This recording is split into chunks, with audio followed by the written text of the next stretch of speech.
Hey everyone, I'm Zack Kadish, and this is SEO in 2025 Additional Insights.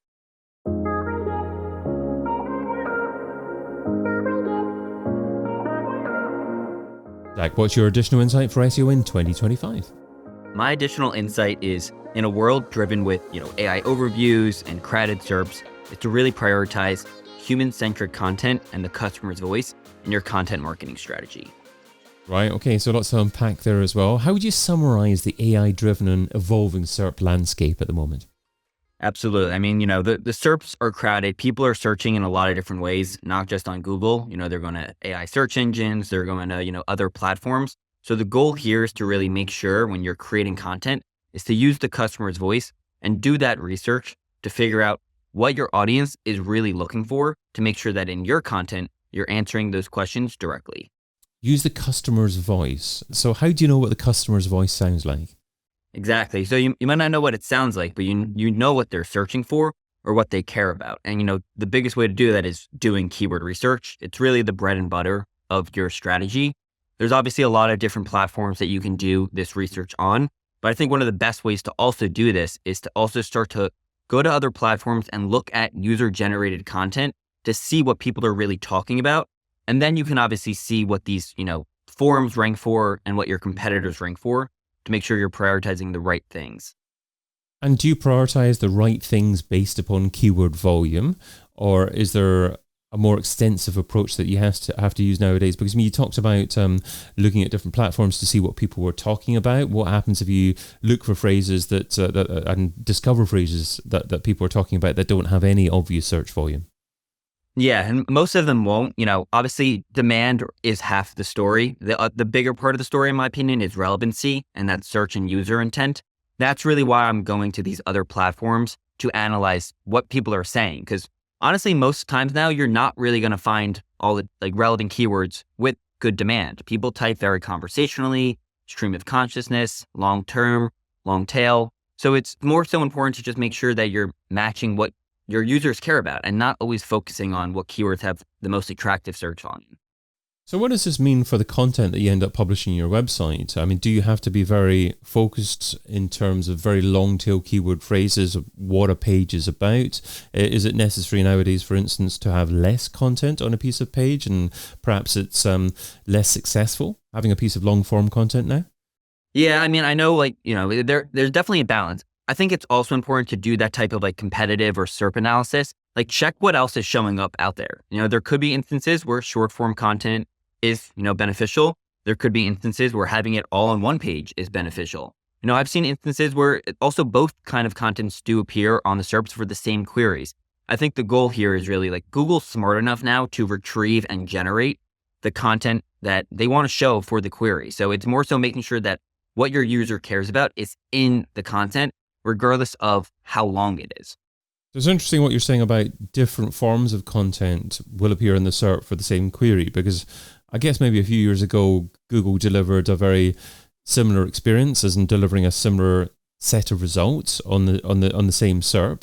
But nowadays, is it actually testing itself to actually see what perhaps gets the biggest click-through rate? I feel like that's really realistically what's happening is they want to better understand what people are going to click on based off of what type of query. And that's why there's, constantly volatility within the SERPs nowadays. Even in AI overviews, sometimes you'll have one little snippet show up from one part of the article and it brings you directly there. Sometimes the entire article's around that one topic. Sometimes you'll have videos in there from YouTube, where they're really just trying to test out what people want to click on and what people care about. Because in the end of the day, they want people to stay on Google. They don't want to lose their market share. I know they obviously have, the biggest market share out of all the search engines, but it is dropping now below 90% for the first time in, I think, the last decade.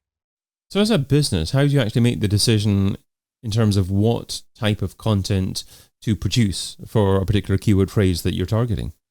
Yes, that's definitely, one of the harder questions. And that's where it's not just on the SEO team to really decide this. That's why you do need to kind of break down the silos and work collaboratively with other departments to figure out what works best. In some instances, I've had clients actually use different types of content across the board. They might create a video or a podcast and then repurpose that into an article. So that way, no matter where people are searching, where people are finding you, you still have the same, brand, you have the same tone of voice, and you're repurposing this content in different mediums And all that could technically be shown based off of the query.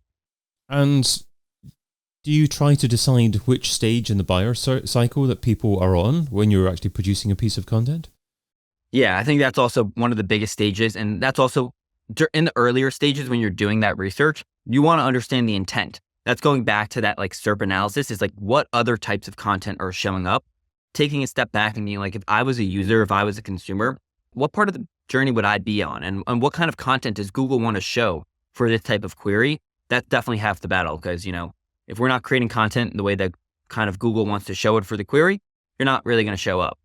When you're talking about succeeding in an AI-driven and evolving SERP landscape, what does this mean for optimizing for AI-type snippets in the SERP? Are there different SEO activities that need to be done in order to do that? I mean, the first thing is like you should still optimize the way you would for any type of page. When you use the right keywords in your title, in your header tags. But I think that it's also being more concise and structured within your content, making sure that you have an ordered list, making sure that, you're answering the question directly, typically higher up within the content. But then there's also obviously some technical things you could do. I know there's some debate around if like structured data and schema markup actually is being used by these LLMs. But I do think they are being used by AI overviews because it just shows that you're more credible and you're just feeding Google more data around what your page is about. So obviously the first step is optimizing your content like you would normally, but then it's also making sure you're answering the right questions that Google wants to show. A big part of that too is tracking the keywords you care about and seeing if AI overviews are generated. That's also the first step too, is making sure that, hey, does this keyword even show up in that result type? Do you ever recommend using AI to produce content? I would recommend not fully using AI to generate all your content. That's obviously against Google's guidelines too. They have stated that using AI for content creation could be an effective way for creativity. What I really think AI is better used for is being smarter and with your time. So instead of having to create an entire content outline right away, why don't we use AI to help generate some ideas on what we should write around? Then you can hand that to your content writers who, match your tone, your company's tone and your voice and produce that high quality content. So I think there's a lot of ways to be more efficient with your time. Even generating certain paragraphs can be helpful. And then you rework it, you workshop it a little, but it's instead of focusing all your tedious time on these activities, you can kind of focus on larger strategic things and kind of help AI, kind of take away some of the things that maybe took a long time beforehand. I guess one of the challenges with an AI-driven SERP in 2025 is that people are more likely to get the answer they're looking for directly on the SERP. So if they do that and there's 0 clicks through to your website, how do you measure success? Yeah, no, it's tough. And that's the biggest thing too, that people are like, why am I spending time creating and optimizing content if no one's going to click on it? But I would also, kind of pose back to you, like, if you're not creating content, you're definitely not going to be referenced in the AI overviews and you're definitely not going to get any clicks. I do think traffic and clicks are going to decrease and have decreased across the board because of, what's happening. But I do think people will start to realize that if you're showing up in these areas, you might get traffic from other channels. Maybe it's more direct traffic. Maybe it's, maybe when people are in their early stage informational journey, they're not intending to click and read your content. But down the road, you're still building an authority. You're still ranking for the true keywords you care about that will actually lead to conversion. So it's definitely a battle and it's something you have to talk to your team about, explain to your executive teams as well. Like traffic is not going to be the same as it once was, but we have to really focus more now on creating this content to build that authority, which would eventually lead to downstream funnel metrics like conversions, lead gen, things like that. You talk about building your brand as an authority. What does creating authentic, authoritative content that addresses real user needs actually look like in 2025? I mean, do we have to make sure that the content is by a recognized expert in that particular industry? So I would recommend to include that type of authorship within your content. Google does want like the content to be helpful, unique, and authoritative. And one of the best ways to do that is to add authorship. I don't necessarily think it always needs to be someone that's like, been in the industry for 10 to 15 years, but having that authorship at least helps Google better understand like, okay, there's a real person behind this page and they are creating content for the user. So like in terms of creating authorship, it's not just having a byline. It's also then creating an authorship page, linking out to that, showing them that you're creating content in this industry, even if you've only been in it for a few years. So It's really Google trying to confirm, like, okay, there's a real person that's creating content around this, and they are talking about this topic for a reason. Okay. But how does this measurably impact trust, user experience, perhaps conversion rates as a result of doing this? Are we saying that the user likes the content, enjoys the content, embraces what's being said because it's more relevant towards their needs, and are more likely to convert because of that? So I think it's a mix. Like when users see that it's a real person writing the content, it could help with, some instances in terms of like social proof. It's like, okay, like there's a real person here. They're actually, giving me some insights that are beneficial. But I have done studies with clients where we've created authorship content that wasn't previously, there was no bylines, we didn't have authorship pages, and it led to, measurable impacts. They saw an increase in traffic, an increase in rankings, and then an increase in conversions. So it does also seem that Google prefers this type of content that's written by real people, and they can see who the person is. So I think it's a balance. Like users, one, will trust it more if they know who's writing the content, and two, Google will actually benefit you because of that. So it's a mix there. But when you bring in metrics like increasing conversions, it's not a very traditional SEO metric. So how can you actually be comfortable that your SEO activities have resulted in improved conversions? I mean, you got to track everything. Obviously, not every page with authorship is going to instantly rank for the intended keywords, but I think it's tracking and adapting. So you need to monitor before and after. So one thing you could do is, set up pages that, let's say they don't have it, authorship, and other pages do, track it and monitor and see if there is a measurable increase. So it's more so a better understanding, hey, are these pages that we're creating content around, are they leading to just general increases across the board? Or are the other pages that we're supporting, the product pages, your service line pages, because obviously you should be creating content around the things you care about the most. If those pages are also increasing in conversions, increasing in traffic, you can try to better prove out that like we are becoming more authoritative because of all the things we've done here. So you talked about the changing SERP. How do you keep track of the changing SERP, and how do you make the decision that your SEO strategy has to change based upon the SERP landscape changing so much? Yeah, so one of the things you do is, you can use an SEO platform to track your keywords to better understand what's going on. That way, if you're tracking these keywords, you're collecting that historical data. You're better understanding what the SERP looked like beforehand and what it looks like now. Obviously, if you don't have an SEO platform, you could, obviously just go to Google and check it out that way. It will be a little bit more personalized. So, try to do it in incognito, but it's checking and just keeping track of what domains are appearing, what result types are appearing. Google's constantly changing, so you need to really stay ahead of that. And so how often should your SEO strategy be tweaked, be changed?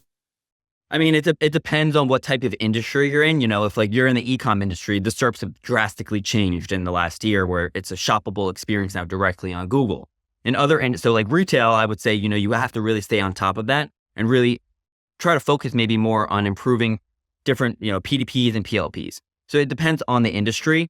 You always have to stay monitoring this. It's ever evolving. So it really depends on your industry, but if you're not tracking these keywords and kind of keeping a pulse each month on what your SERP looks like, you're going to fall behind. And it used to be that you could perhaps sit down at the beginning of the year and then have a bit of a content and SEO strategy produced as a result of what the business was going to do and wanting to do and what SEO could achieve. But are you saying that you have to be much more nimble now, and maybe sitting down once a year isn't as effective as it used to be? Yeah, no, definitely not. I mean, things have changed just in the last few months. So if you wait a year, you're definitely going to fall behind. I mean, obviously it's important to set an overall strategy, maybe yearly, but I think you need to kind of stay on top of things every single month and just change and see if you need to change certain aspects of your strategy based off of what Google's doing, whether it's an algorithm update, whether it's a SERP change, whether it's something your competitor's doing. If you're not constantly monitoring this, you're going to be left behind. If an SEO is struggling for time, what should they stop doing right now so they can spend more time doing what you suggest in 2025? Yeah, honestly, I would stop thinking so much about page speed and core web vitals. Obviously, I think it's an important metric to just have as a baseline, but stop spending so much time trying to get your score from 80 to 90. Really focus more on creating content that's relevant for your industry and relevant for your users. And do you have to publish content consistently, or can you just research and determine maybe the top keywords that you want to target in your particular niche, your particular industry, and as long as you've got that covered, then it's not essential to keep on publishing new content? Yeah, I wouldn't say you always have to create new content. I think there's a balance there where you could also repurpose some of your existing content and, make it a little bit better, whether it's optimizing one page or consolidating it. I think there's obviously, you should always be creating content each year, but it doesn't need to, every week you don't need to just create new pages because usually it's going to be thin content and usually it's not going to be that valuable. Zack Kadish is SEO Director at Conductor, and you can find him over on LinkedIn. Zach, thanks so much for adding your additional insight to SEO in 2025. Thanks, David. Appreciate the time. I've been your host, David Bain, and you've been listening to SEO in 2025 Additional Insights, a Majestic series that complements the original podcast, video series, and book. Find out more at SEOin2025.com.